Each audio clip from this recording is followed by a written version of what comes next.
여러분들도 많이 기대하시죠? 오늘 말씀에 대해서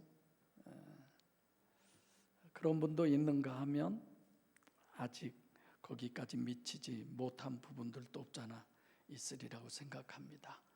66권 성경 어디에도 어느 한 구절도 어느 한 단어도 중요하지 않는 데가 어디 있어요? 다 중요하죠. 근데 그 중에서도 어떤 면에서 보면 사도행전보다 더 중요한 것이 어디 있을까? 이런 생각이 들기도 합니다. 그럴 정도로 대단히 중요하고 귀하고 또 정말 세심하게 어느 한 부분도 놓치지 않고 그렇게 정립해야 되는 부분이 사도행전이라고 생각합니다. 왜냐하면 사도행전이 없었다고 한다면 초대교회에 대한 체험적인 어떤 정보, 지식, 그런 어떤 역사도 우리가 얻을 수가 없잖아요. 그래서 여러분들이 사도행전을 자세히 보시면 베드로에 대한 내용이 많아요. 바울에 대한 내용이 많아요. 우리가 봐보면은 베드로의 행전 또는 바울의 행전이라고 말씀드릴 정도로 베드로와 바울을 중심으로 그렇게 기록이 되어 있어요. 이게 사도행전에 대해서 제가 잠깐 설명을 하고 들어가려고 그러는데 더더욱 바울을 중심으로 기록되어져 있는 것이 사실 사도행전이에요. 예수님의 12사도 중에 바울은 사실상 안 들어있잖아요. 그럼에도 불구하고 그래서 이 사도행전은 또 사도행전의 중요성은 사복음서의 어떤 속편 이렇게 표현해도 과언이 아닐 것 같습니다. 즉 복음서는 4권이지만 복음서에서부터 계속되는 속편으로 기록된 말씀을 사도행전밖에 없어요. 어떤 분이 그런 질문을 하던데 성경에 마가복음이 서신서에 여기 신약에서는 제일 먼저 써졌잖아요. 근데 왜 마가복음을 맨 앞에다 두지 않고 마태복음을 두었을까? 그런 것도 의문이잖아요. 오늘 또 어느 광주의 유명한 목사님 설교를 이렇게 들으면서 예수를 믿으면 구원이다. 어떻게 예수를 믿어야 하느냐? 그걸 설명하시더라고요. 사도들이 예수가 누구라고 전했어요? 그리스도라고 전했다. 예수를 그리스도라고 믿으면 된다. 그러면 구원이다. 오늘 여기에 많은 성도들이 나왔지만 예수를 믿음으로 구원을 받으시기를 바랍니다. 목사님 그렇게 설교하시더라고요. 그러면 구원 못 받는 성도도 여기에 있다는 얘기잖아요. 내가 지금 얘기하고 싶은 것은 마태복음이 왜 맨 앞에냐? 구약을 가장 많이 인용한 것이 마태복음이에요. 그래서 구약에서 바로 이어져서 오는 과정이기 때문에 저는 그렇게 알고 있습니다만 다른 또 의미가 있을런지 모르지만 자 봐보면 우리가 구약이 없이는 신약을 바로 이해할 수 없잖아요. 신약 성경을 바로 이해하려면 구약 성경을 정말 알아야 돼요. 이건 필수예요. 구약 성경 모르고 신약은 이래 안 되죠. 오늘날 어떤 분들은 구약은 이미 지나갔으니까 필요 없어. 신약이야, 신약. 지금은 신약 시대야. 이런 분도 있어요. 심지어는 제가 좀 전도 좀 해볼까 늘 마음으로 기도도 하고 몇 번 만나도 봤지만 그분은 자기 교회 목사님이 이제 성경도 필요 없어. 왜? 내가 보혜사를 받았으니까 보혜사가 내 안에 계시니까 내가 하는 말이 보혜사의 말이야. 성경 필요 없어. 이런 분도 있더라고. 내가 그 교회 그만 다녀야 되겠는데요. 우리 교회 오셔야지. 아니 안 오셔도 괜찮으니까 그 교회는 그만 다니세요 했는데 그분이요 광주에서 유명한 목사님 며느리시더라고요. 그런 어떤 외부적인 조건이 뭐가 그렇게 중요해요? 성경을 아느냐 모르느냐가 정말 중요하지. 그래서 신약 성경 안에서도 우리가 또 복음서를 이해하려면 사도행전 없이는 복음서를 정확하게 해석할 수가 없어요. 그래서 이래도 저래도 사도행전은 정말 중요하구나. 복음서의 후편이 사도행전이라고 해서 사도행전이 복음서의 후편의 의미만이 그것뿐만이 아니라 전혀 또 그렇지 않아요. 우리가 사도행전의 서론에 해당되는 지금 1절과 5절을 자세히 보면 1절과 5절이 복음서를 해석하는 데 있어서 없어서는 안 될 절대적인 위치를 차지하고 있음을 우리가 1절로 5절을 읽어보면 이건 복음서를 지금 여기서도 설명을 하는구나. 복음서를 뿌리로 해서 서신서를 이해해야 되는 거예요. 지금 복음서를 뿌리로 해서 서신서를 이해하려고 할 때도 복음서와 서신서의 다리 역할을 하는 게 어디예요? 사도행전이에요. 그러니까 복음서하고 사도행전을 하지 않고 서신서로 가면 전혀 다른 내용이 되죠. 서신서의 배경이라든지 실질적인 내용 또한 사도행전이 없으면 불가능하다는 거죠. 이렇게 중요한 사도행전의 기자가 누구냐? 누가복음의 기자가 누가복음을 썼어요. 이 사도행전도 누가가 썼어요. 누가의 직업이 뭐예요? 의사예요. 이 사람은. 물론 사도행전에서 누가의 이름이 거론되지 않지만 디모데후서 4장 10절로 12절을 보시면 바울이 디모데에게 보낸 편지에서 이렇게 얘기하죠. 바울 자기의 뒤를 봐주고 자기를 도와준 많은 동역자들이 다 떠났다는 거예요. 만나면 헤어지고 그것이 인간 세상이죠. 모두 다 떠나버리고 혼자서 쓸쓸하게 보내게 되는데 그럴 때 누구만 나와 함께 있다고요? 누가만. 누가복음과 사도행전을 쓴 이 누가만 나와 함께 있다. 누가는 의사라는 직업을 가졌던 사람입니다. 고린도서 12장에서 보면은 바울 사도에게 뭐가 있었어요? 옆구리에 가시가 있었어요.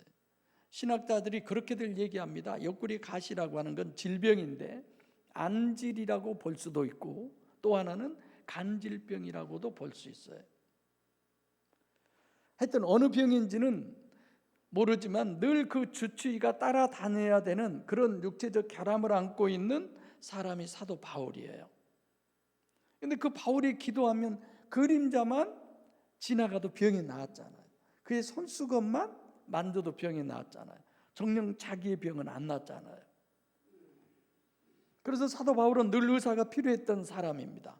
그 바울 옆에 일생을 늘 충직하게 아시아뿐만이 아니라 체포가 돼서 로마로 갈 때도 바울을 떠나지 않고 돌봐주었던 사람이 이 누가예요.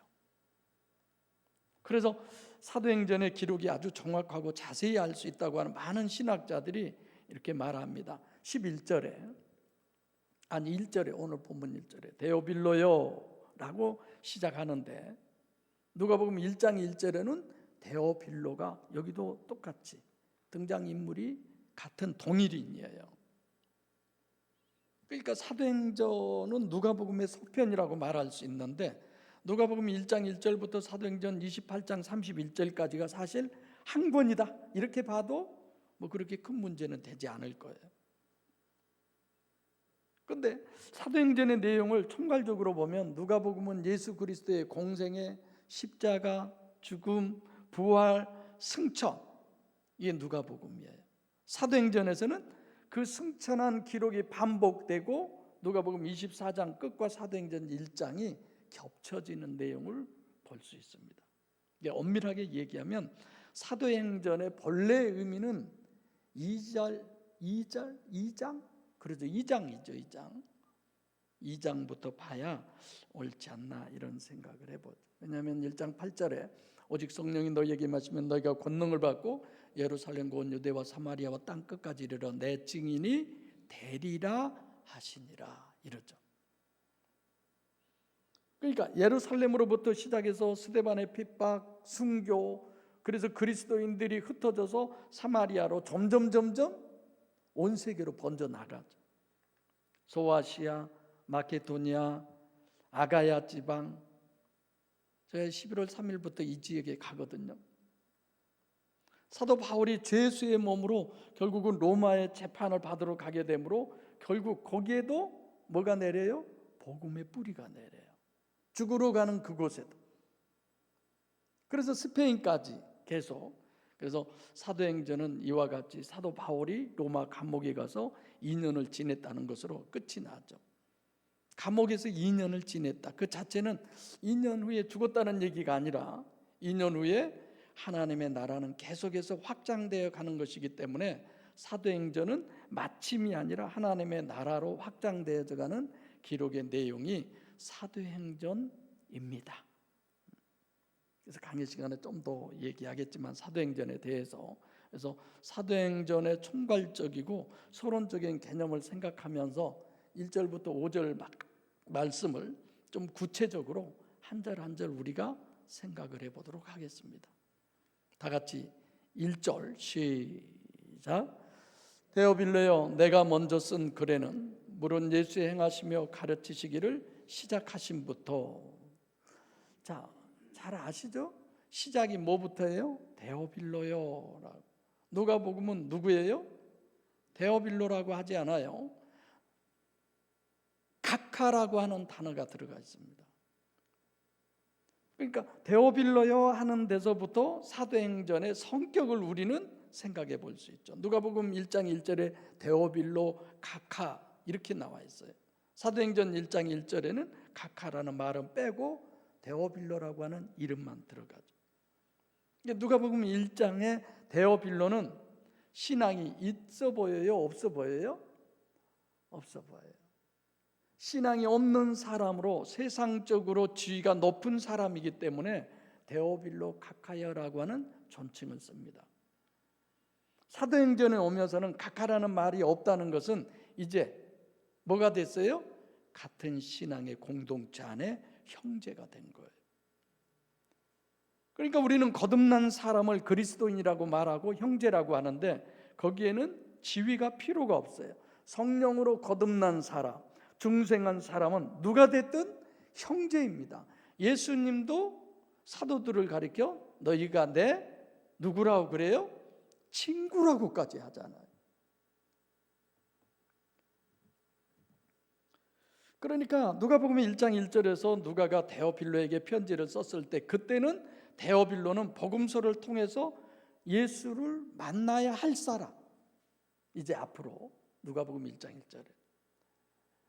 그렇기 때문에 누가복음에는 데오빌로는 아직 그리스도인이 아니죠. 복음서가 다 끝나고 이제 사도행전에 와서 데오빌로는 이제는 더 이상 각하가 아니라 형제가 된 겁니다.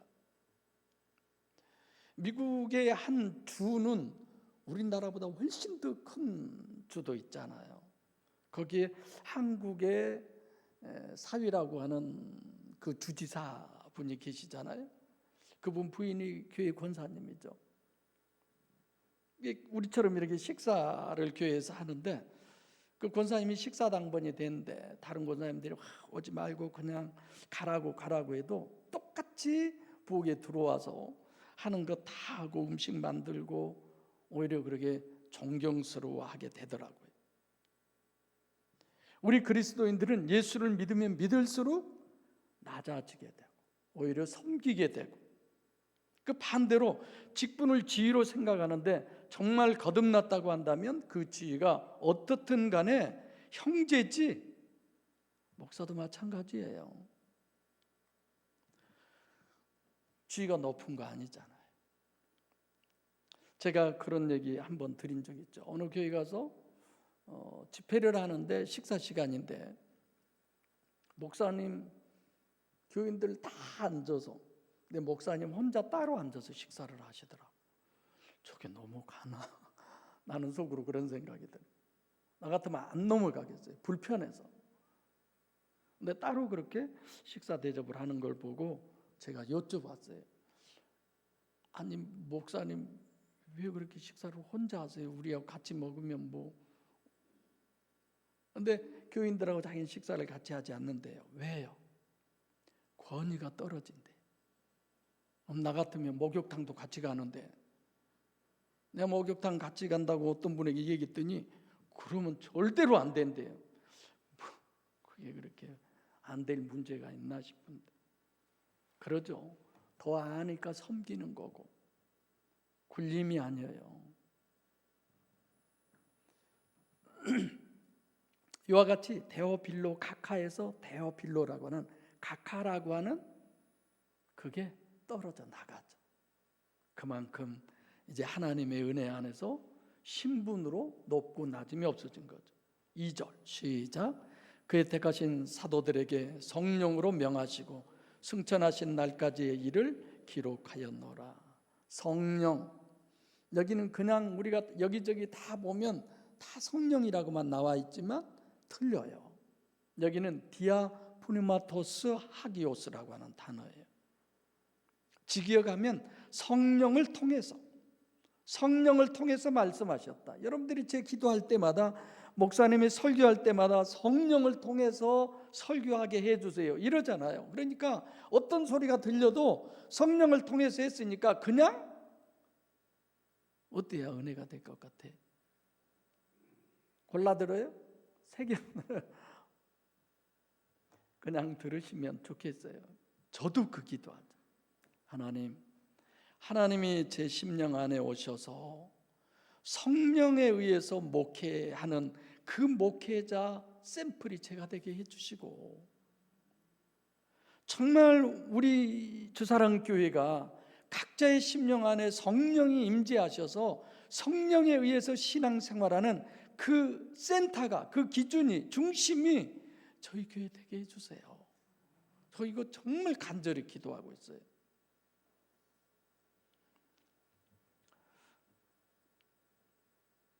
그러니까 여기서도 성령을 통해서 말씀하셨다라고 하는 건 예수님이 공생애 동안 말씀하신 것, 또 하나는 부활 후에 성령으로 말씀하신 것. 다시 얘기하면 예수님의 공생애 동안 가르치시고 말씀하신 모든 것은 무엇을 통해서 하셨어요? 성령을 통해서 하신 거예요. 내가 이렇게 되게 해주세요. 정말 우리가 그렇게 기도해야죠. 오늘 본문에서 말씀하신 것처럼 성령을 통해서 하나님을 나타내신 분이 누구냐? 그걸 얘기하는 거예요. 예수 그리스도를 얘기하죠. 요한복음 3장 34절에도 예수님이 하나님의 말씀을 하시는 것은 누구를? 성령을 한량없이 부어주심이라 라고 했어요. 성령을 하나님은 여러분과 저에게 한량없이 부어주시기를 원하셔요. 아멘이죠? 얼마든지 구해야죠. 얼마든지. 그러니까 오늘 본문의 중요성은 우리가 보면 예수님이 말씀하셨다고 그렇게 말할 수 있지만 사실은 성령으로 말씀하셨다는 걸 우리가 알아야 돼요. 즉 부활하셔서 말씀하신 그 자체가 성령이 말씀하셨다는 거예요. 지금 우리가 대부분 하나님의 음성을 들었다 그러지만 성령의 소리죠. 또는 성령으로 명하셨다. 문맥적으로 봐도 확실하게 부활하신 예수님이 말씀하신 거예요. 성경은 분명히 성령이 말씀하셨다고 말하고 있어요. 저와 여러분에게도 지금 이 시간도 부활하신 예수님 결국은 뭐예요? 성령이잖아요. 그분이 말씀하고 있습니다. 그 말씀이 들려지게 해달라고 기도하세요. 끊임없이 우리 속에 있는 악한 영들은 그 말씀을 카트하고 자꾸만 다른 곳으로 흘러가게 하고 엉뚱한 생각만 내 속에서 자꾸만 나오게 해서 은혜를 받는 걸 회방하는 거죠. 또 본문은 그의 택하신 사도들에게, 이거는 뭐예요? 지금 성령으로 말을 하는데 한계가 있어요. 아무나가 아니에요. 성령으로 말씀하시는데 누구에게나 다 하시지 않고 그의 택하신 사도들에게 하셨다는 것입니다. 택하셨다. 우리는 자꾸 예정론이라든지 선택의 그런 의미를 생각하는데 그런 의미보다 하나님은 하나님의 말씀을 아무에게나 하지 않는다라는 얘기예요. 아무에게나 하지 않아요. 심령이 깨끗한 사람, 다시 말하면 받아들일 만한 사람한테 말하는 거예요. 우리가 어떤 충고를 해도, 어떤 권면을 해도, 어떤 칭찬을 해도 아무에게나 하지 않습니다. 그게 그 사람에게 필요할 때, 오히려 어떤 사람에게는 나무라면 그것이 오히려 약이 될 수 있어요. 어떤 사람에게는 칭찬하면 오히려 그것이 독이 될 수도 있어요. 왜 지금 본문에 하나님은 아무에게나 하시면 다 듣고 좋을 텐데 택하신 그 사도들에게만 하느냐? 왜 그렇게 하시느냐예요. 육신의 예수님의 말씀을 받는 사람, 그 사람은 예수님의 말씀을 듣는 것이 아니라 우리들이 잘 아는 것처럼, 아까 제가 기도할 때도 예수님이 그렇게 얘기하잖아요. 내가 말하면 다 들어, 다 깨달아, 다 알아, 이런 게 아니에요. 귀 있는 자는 들으라라고 하는 거예요. 육신의 귀로 듣지 않는 사람이 어디 있어요? 다 육신의 귀로 듣죠. 그런데도 예수님의 말씀을 듣는 것이 아니라 심령을 들을 수 있는 사람, 그 사람이 하나님의 말씀을 들을 수 있는 것입니다. 아무나가 아니에요. 그래서 기도하는 거죠. 들을 수 있게 해달라고. 원론적으로 말씀드리면 말씀을 들을 만한 준비가 된 심령, 그들에게만 예수님은 말씀을 하셨다라고 하는 뜻이에요. 왜 그렇게 하셨느냐? 우리가 듣기에는 육적인 말씀인 것 같지만 본문에서 말씀하시는 대로 성령이 말씀하신 것이기 때문에 영적으로 말씀을 수용할 수 있는 깨끗한 심령이 되지 않는 한은 육적인 음성을 들을 수 있을런지는 몰라도 그 사람은 하나님의 음성을 듣는 사람이 아니다라는 얘기입니다. 깨끗한 심령이야만 들을 수 있는 그런 의미의 얘기로 오늘 본문에서 그의 택하신 사도들, 이렇게 얘기하는 거죠. 자, 그럼 우리가 여기까지 이제 생각해 보면 분명한 사실 하나는 정립할 수 있어요. 첫째, 예수님의 부활의 목적이 뭐냐 이거예요. 예수님이 왜 부활했느냐? 많은 사람들이 예수님의 부활의 목적이 부활하신 예수님을 보고 예수님을 믿게 하기 위해서 부활을 했다, 그렇게 많은 사람들이 예수님의 부활의 정의를 내리는데 그거는 문제가 있어요. 오늘 본문에서도 택하신 사도들에게 성령으로 말씀하셨다고 하는 말은 다른 사람은 부활하신 예수님을 봐도 알아요? 몰라요? 몰라요. 다른 모습으로 부활했잖아요. 전혀 다른. 성경 어디를 봐도 심령으로 거듭나서 영적으로 주님과 교제가 가능한 사람, 그런 사람의 눈이 아니고서는 부활하신 예수님을 아무리 봐도 예수신 줄 모르는 거예요. 똑같이 부활한 거 아니에요. 오늘 본문에도 성령 세례라고 하는 단어가 나오잖아요. 성령으로 세례를 받아. 우리나라에서 어마어마한 교단이 성령 세례라고 하는 단어를 쓰면 큰일 날 것 같이 얘기해요. 수요일 날인가 얘기했나요? 직접 그분들에게도 대화도 해봤지만 예수님의 부활의 의미는 예수님의 부활을 통해서 믿지 않는 사람에게 믿게 하려고 하는 것이 아니라 믿는 사람에게 영체가 실체라는 것을, 그분이 성령이라는 것을 깨닫게 하는 것뿐만이 아니라 더욱 그 믿음을 실제적 믿음이 되게 하기 위해서, 그래서 부활하셔서 보여주시는 거예요. 그러므로 우리는 우리 스스로도 맞아, 내가 육체가 내가 아니라 실제 나는 이 육체라고 하는 케이스 안에 영이 나구나.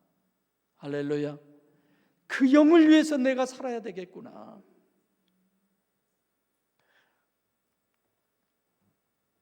누가복음 24장에 엠마오로 가는 두 제자는 주님과 동행했어요. 주님인 줄 알았어요? 몰랐어요? 전혀 몰랐잖아요.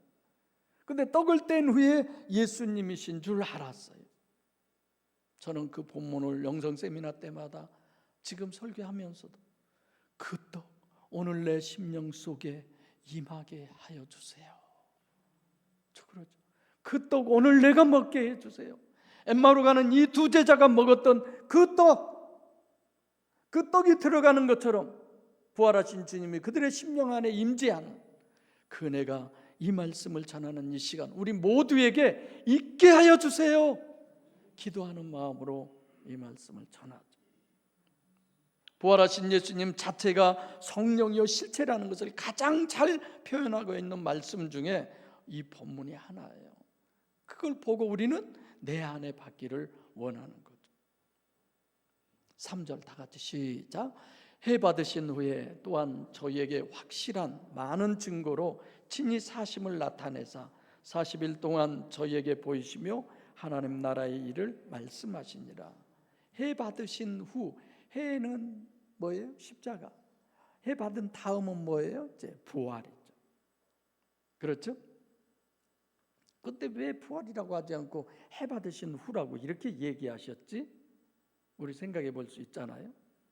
너무나도 당연한 것임에도 불구하고 십자가와 부활을 반복해서 지금 얘기합니다. 요한복음 3장 5절에 구원의 절대적인 조건이죠. 물과 성령으로 나지 아니하면 하나님 나라에 들어갈 수 없다라고 그러죠. 물은 뭐냐? 본문에서 해 받으신 거예요. 십자가, 자기 부인. 끊임없이 우리가 그렇게 얘기하죠. 그러면 우리에게 부활이 있기 위해서는 반드시 이 십자가, 자기 부인의 과정이 우리에게는 필요하는데, 자기 부인의 그런 상황과 환경과 여건이 주어지는 걸 오히려 거부하고 그것을 오히려 사단의 역사로 생각을 하고 그것이 내게 있어서는 안 될 것으로 여기고, 성경 정립이 안 되니까 그렇게 생각을 하잖아요. 이것은 예수님에게만 해당되는 것이 아니라 누구든지 해당되기 때문에 완전히 육신인 내가 그리스도 안에서 죽어야 합니다. 부인되어져야 합니다. 과거에 내가 죽어버려야 된다는 겁니다. 그게 쉬웁니까? 나 자신의 부인이 얼마나 어렵다는 것을 우리가 알아야 돼요. 예수님이 그래서 십자가에서 내가 다 이루었다라고 그러잖아요. 주님을 영접하려면 완전히 주님만이 목적이 되어서 나 자신이 부인되어져야 합니다. 또 확실한 많은 증거를 주셨다라고 그랬어요. 그걸 다 설명하기에는 시간도 많이 지났지만, 막달라 마리아 같은 경우 예수님의 무덤에 갔다가 부활하신 예수님을 누구로 알아요? 동산지기로 알아. 부활했음에도 불구하고 소리도 들었어요. 무덤에 가서 다 그럼에도 문을 걸어 잠그고 떨고 있는 제자들에게 예수님이 오셔서 못자국과 창자국을 보여주셨어요. 그 다음에는 도마에게도 보여줬어요. 도마가 만져본 다음에야 주님이 그러잖아요. 네가 본 거로 믿느냐? 보지 못하고 믿는 자가 복되도다라. 21장의 디베랴 고기를 잡으러 간 제자들에게도 세 번째 부활하셔서 분명하게 부활의 주님을 보여주셨습니다. 오늘날도 저와 여러분들에게 살아계신 하나님은 계속 당신이 살아있다고 하는 사실을 우리에게 증거하고 증명하고 있어요. 그것이 여러분 스스로의 감정이 되시기를 바랍니다. 할렐루야. 맞아, 살아계셔. 살아계셔. 그거 보니까 살아계셔. 그거 보니까 살아계셔. 그래, 맞아, 그것도 하나님이 하셨어. 하나님이 하셨어. 그러잖아. 저도 여러분들도 거기에 많이 쓰임 받죠. 어떤 분이 저에게 어떤 관계에 대해서 뭘 보내오고 뭘 얘기할 때 이거 내가 필요한 것이었는데, 정말 저게 그렇게 나한테 위로가 될 줄 몰랐는데, 내가 본인에게는 얘기하지 않지만 위로가 되는구나. 하나님은 저 입술을 통해서 내게 얘기하는구나. 사랑하는 성도 여러분, 여러분은 제가 한때는 절대 사랑하는 성도 여러분이란 말을 하지 말자. 이건 외식이다. 입에 붙은 그냥 이건 하면 안 돼. 그래서 정말 저는 많이 안 했어요. 그러나 어느 한때 저 한 영혼을 위해 주님이 십자가에 못 박혀 죽으시기까지 하셨는데 내가 어떻게 사랑하지 않을 수 있어? 이제는 해야지. 아멘. 아무도 안 해야. 그래서 그걸 회개하고 정말 사랑해야 되겠다.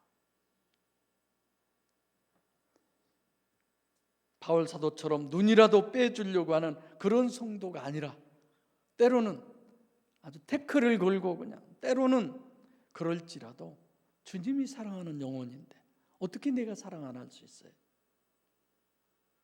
그래요. 믿지 않는 사람들에게 예수인 줄 알도록 부활하셨다고 하는 사람들은 성경을 잘못 보는 사람들이에요. 부활장이라고 하는 고린도전서 15장 바울은 이렇게 얘기합니다. 부활하신 예수님이 500명에게 보이셨는데 거기에 뭐라고 그래요? 이 사람은 세상 사람이 아니라 500 형제라고 얘기해요. 구원받은 사람, 하나님을 소유한 사람, 오중이 떠둥이가 아니죠. 많은 사람들은 부활하신 예수님이 십자가에 달리시기 전과 똑같은 외모를 가지신 예수님으로 그렇게 알고 있는데 그러지 않잖아요. 부활하신 예수님은 육체의 예수의 모습이 아니라 영이신 영체로서, 다만 그분이 실체라는 것을 우리는 알아야 돼요. 왜 못자국을 보여주고 창자국을 보여줘야 돼요? 왜 만져야만 알 수 있어요? 다르니까. 그리고 마가복음 16장 12절에 분명히 다른 모습으로 써져 있잖아요. 왜 다른 모습으로 연연해요? 그것도 이유가 있죠. 부활하신 의미가 무엇인지 다시 알아야 때문에. 하나님 나라의 일을 그래서 예수님은 말씀하신다고 했어요. 하나님 나라의 일은 어떤 것을 말씀하시느냐? 공생애 동안에 하나님의 나라는 예수 그리스도 자신이죠. 그래서 늘 뭐라고 그래요? 회개하라, 천국이 가까웠느니라. 여기서 이 천국은 예수님이 지금 오셨다라는 거예요. 종말을 얘기하는 건 아닙니다. 부활 때는 무엇이 하나님의 나라냐?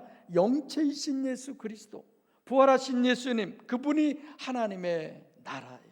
그분을 여러분과 제 심령 안에 모시면 그것이 하나님의 나라예요.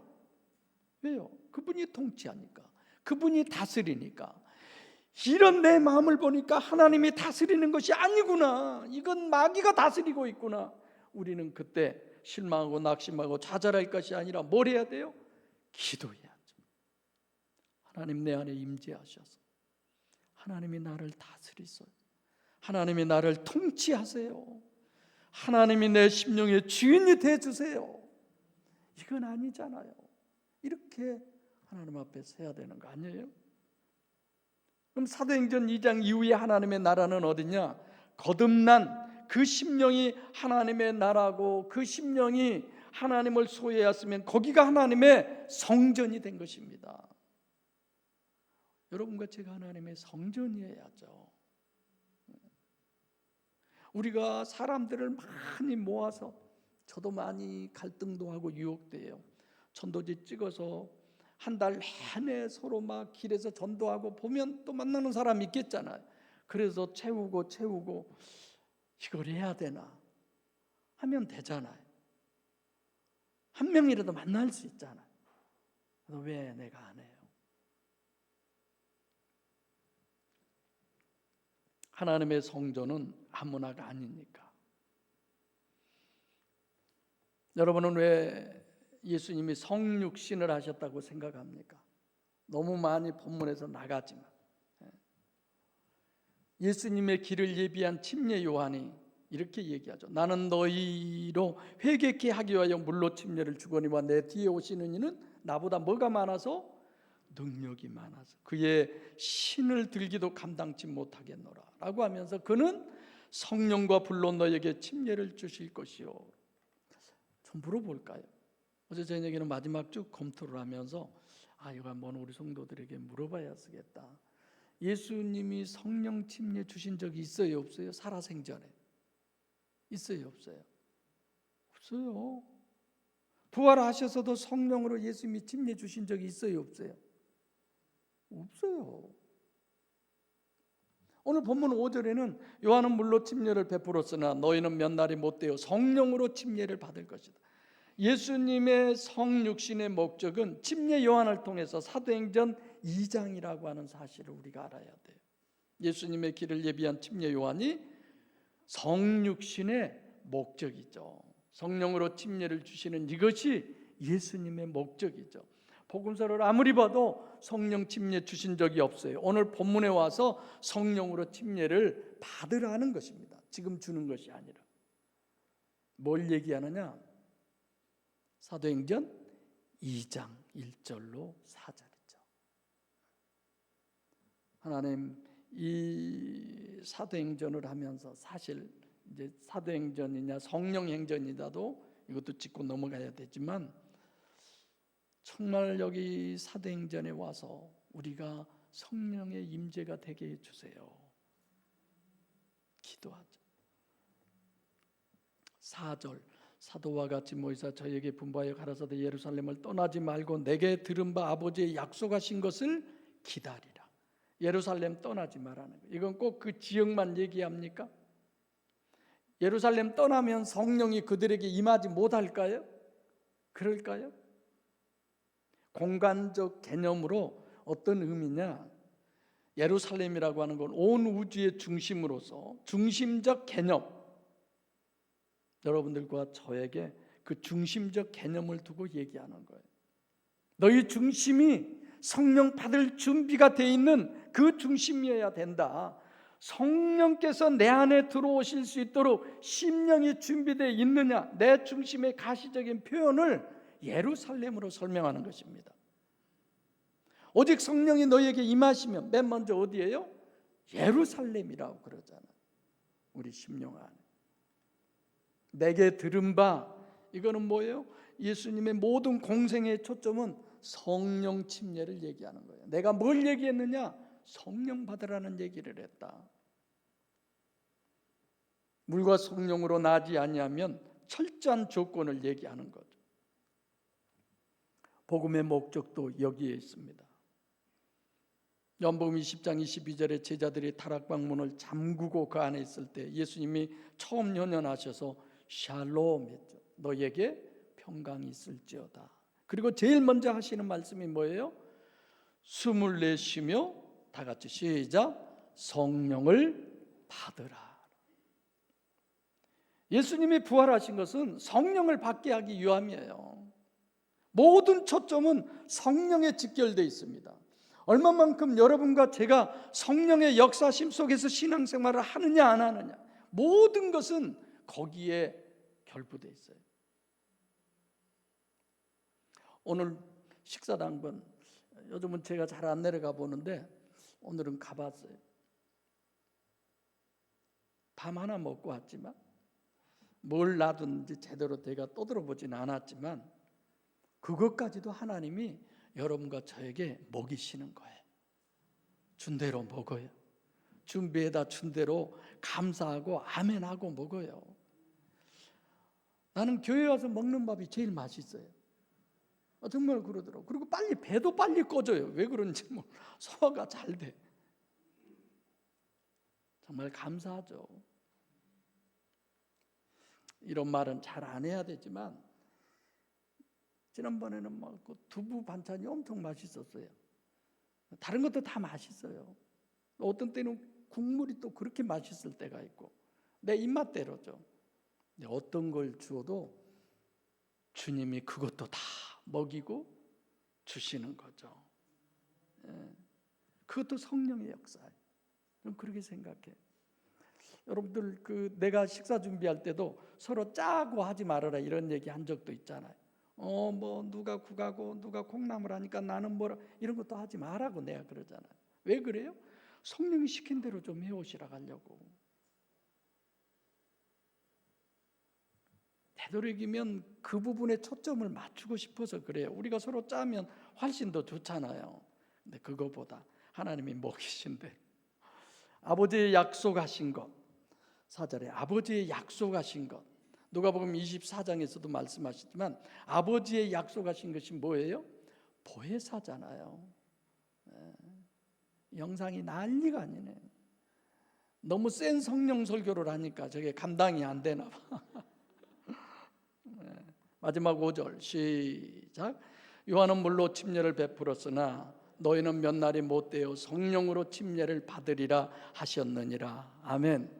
여기 읽으면서 주님, 이 성령을 내가 받게 해주세요. 여러분들이 다 기도한 줄로 알아요. 요한은 물로 침례를, 물침례 뭐예요? 윤리 도덕이요, 박애주의요, 회개를 촉구하고, 이게 요한의 침례의 의미예요. 오늘날도 요한이라고 침례 요한의 목사의 목회대로 목회하면요, 건전한 교회, 가장 정상적인 교회, 가장 딱 맞는 교회, 저 다 잘 알아요. 이런 거.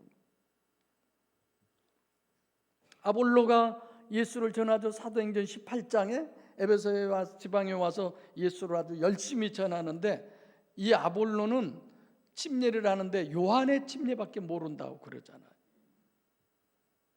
예수님도 그래요. 마태복음 16장 13절에 사람들이 나를 누구라고 하더냐, 더러는 누구라고 그래요? 침례 요한이라고도 하잖아요. 그만큼 대단한 거예요.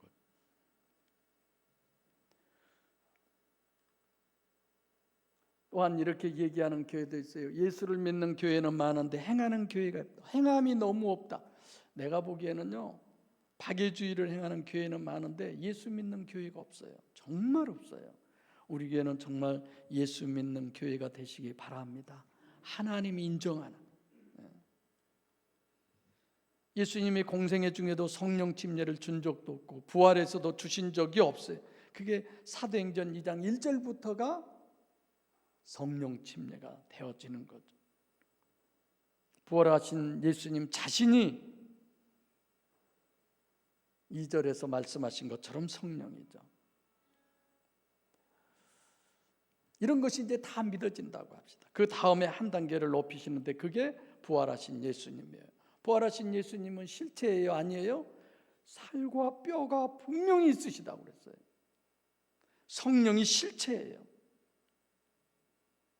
무감지, 무식, 무진, 진짜 성령으로 내재하시기 위한 것을 믿게 하려고 주님이 하시는 것입니다. 요한복음 1장 12절에 영접하는 자 곧 그 이름을 믿는 자들에게는 하나님의 자녀가 되는 권세를 주셨어요. 그 이름을 믿는 자, 뭐예요? 영이 실체임을 믿어야, 그걸 예수님은, 부활하신 주님은 말씀하십니다. 그래서 그것 때문에 사도행전을 이해하고 성령을 바로 보시는 것부터 우리의 영안이 열리실 줄로 믿습니다. 기도하겠습니다.